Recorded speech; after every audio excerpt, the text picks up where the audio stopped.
When you're in the middle of a disaster, you rarely have time to think. Like every decision is about the next hour. It isn't until months or sometimes years later you'll that you can finally ask the important questions. What did we get right? What did we get wrong? And what would we do differently today? Fort McMurray, May 2016, 5 months, 113 properties, 350,000 labor hours, 440 personnel, $68 million. This is the after action report, not the highlight reel, not the polished version, the honest one. So, chapter one, things we did well. I want to be clear about something. This isn't a brag, this is a lesson because the things that went right for specific reasons, and those reasons are repeatable.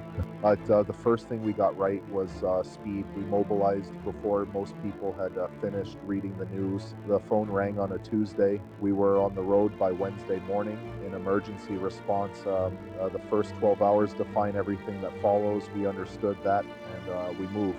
But the second thing we got right was the hotel, securing the Nomad Hotel. After a 7-story building on a lockdown city before our crews even arrived. That decision bought us weeks. We had a place to sleep, a place to eat, a place to coordinate in a disaster zone. That is everything. Preparation buys options. We had options because we prepared. The third thing we got right was people. We found good people and we got out of their way. Mikey ran the hotel operations. Larry handled the floor assignments.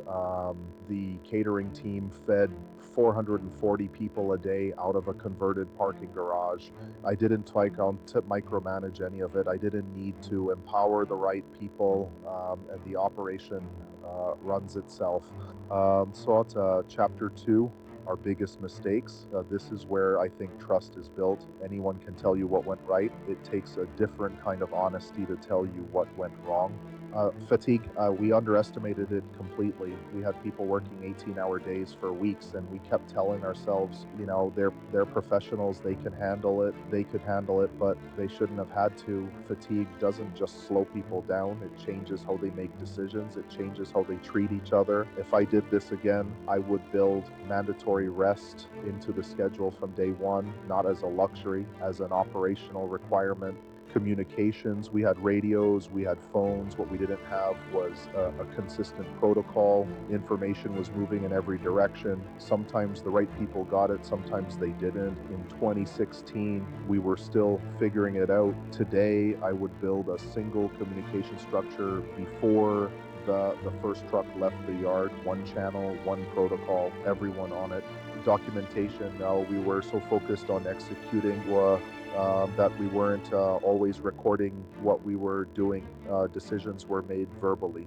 Agreements were made on handshakes. Some of those came back to haunt us. Write everything down, not because you don't trust people, because memories are unreliable under stress, and contracts matter. Chapter 3, the things nobody plans for. This might be my favorite chapter because no emergency plan I have ever read includes any of what I'm about to tell you. The smell in the freezer. The Nomad Hotel had been empty for weeks. When we walked in the front door, the kitchen freezers had been running on backup power. Then the power died. Mikey went down to the basement to assess the kitchen. He came back up and he thought, but he didn't say anything for about 30 seconds. Then he said, by tour, you're going to want to stay up here. Fish, crab, lobster, oysters, steak, all of it, weeks of decomposition in a sealed room. That is not in any emergency operations manual I have ever read. The underground economy. Within 2 weeks of our crews arriving, a fully functioning informal economy had emerged in the hotel hallways. Haircuts, clothing repair, cigarettes changing hands, laundry services. Someone was charging phones for $1. Nobody organized this. Nobody planned it. People needed things, and then other people provided them. The lesson: communities rebuild themselves. Your job is to create the conditions, then get out of the way. The wildlife. Fort McMurray sits at the edge of the boreal forest. When 90,000 people leave a city, the animals notice. We had black bears walking down residential streets, feral dog packs that had been abandoned during the evacuation, deer in parking lots. We had a bear walk through our hotel parking lot at 6 in the morning. One of our guys just stood there with his Tim Hortons watching it walk by. He turned to me and said, "That's not in the contract." He was right. Chapter 4, the funny moments. Like, disasters are full of absurdity. If you can't laugh at some of it, you won't survive the rest of it.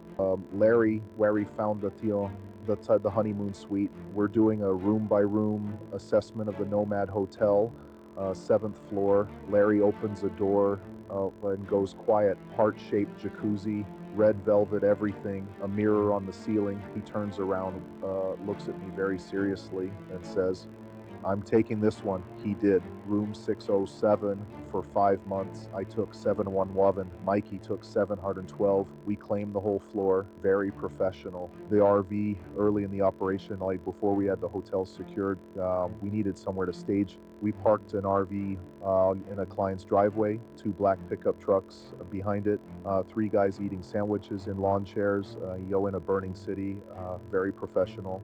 The propane cylinder. We're doing property assessments across the city. One of the properties had a 500 gallon propane cylinder that had been launched by the heat, then landed on the roof of the building next door, just sitting there on the roof. Our guy radios in and says, "I found something. I don't know what to do with it." Neither did we. Chapter 5, Leadership Lessons. I learned more about leadership in 5 months in Fort McMurray than in the previous 10 years combined. The most important thing I learned, people don't need perfect information. They need honest information. Tell them what you know. Tell them what you don't know. Tell them what you're doing about it. That's it. That's the whole job. The second thing, morale is a logistics problem. Hot food, clean clothes, a phone call home, 8 hours of sleep. Those things matter as much as heavy equipment, sometimes more. Chapter 6, what will we do differently today? It's 2026. 10 years later, the tools have changed completely. In 2016, we were navigating with paper maps and radio check-ins. Today, we would have Starlink internet on day 1, satellite imagery updated every 6 hours, drone overflights of every property before we sent a single person in, AI-assisted dispatch, digital documentation from the first hour, real-time communication across every team simultaneously. But here's the thing. The technology changes. The fundamentals don't. Speed, preparation, people, communication. Those were true in 2016. They'll be true in 2036.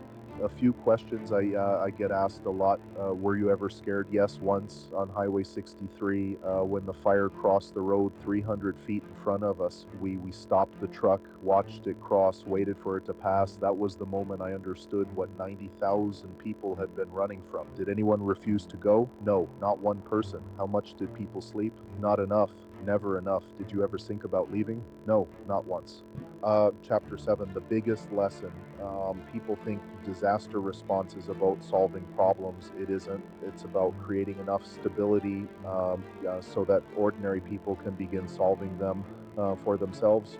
We didn't rebuild Fort McMurray. The people of Fort McMurray rebuilt Fort McMurray. We just kept the lights on long enough for them to do it. Operations eventually end, contracts end, the equipment leaves, the trucks go home, the hotel goes back to being a hotel, but some places stay with you forever. The people we worked alongside, the crews who showed up every morning, the families who came back to find their homes still standing. The fire taught us how to respond. The people of Fort McMurray taught us why we respond. Fort McMurray will always be one of them.